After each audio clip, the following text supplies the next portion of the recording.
I know that during COVID, a lot of parents pulled their children out of these traditional schools. I know for my family, I have two really young sisters, which not a lot of people know about me because I'm 24 and they're like under 10.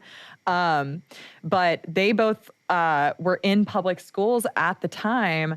And my very young sisters were sat in front of laptops for hours and hours and hours a day learning online, which for even adults is nearly impossible. So I know that must have been a catalyst for a lot of these schools. Have you noticed any trends regarding COVID? Who exactly is taking their kids out of schools and why?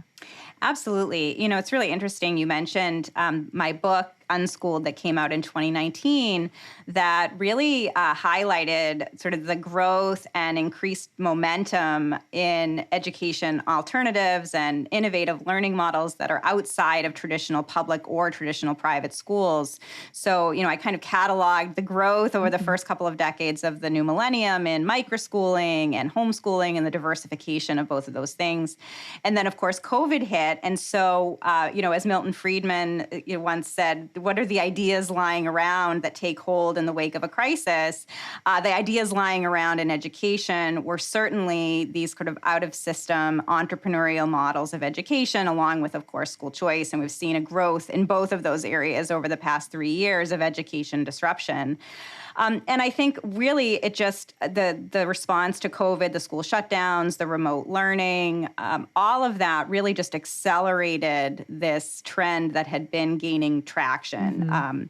Over the previous couple of decades. And so parents realized when they were home with their kids in the spring of 2020, that there were other ways to approach teaching and learning. And so I think it really not only opened up a lot of families' eyes when they were actually able to see through Zoom schooling what was happening in their children's Mhm. classrooms, but it also sort of jolted them to say, oh, the district school that I've been assigned is not my only option. And in fact, Yeah. there's other possibilities. And then it also jolted more entrepreneurial parents and educators to meet that demand from parents by creating more of these options. And I think we're just still seeing that. I can give you an example of one of the entrepreneurs who's in the case study, and there's 35 entrepreneurs in these 5 cities that are spotlighted in the case study. One of whom is Bernita Bradley from Detroit, Michigan, who had been an education advocate for a number of years.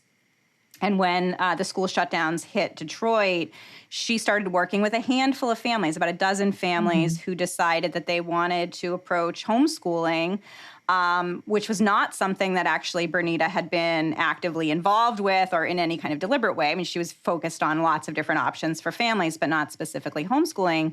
But she was seeing the ramifications of remote learning, particularly for families in Detroit, and offered to provide support for these homeschooling families that were kind of new to homeschooling as a result of Mhm. COVID.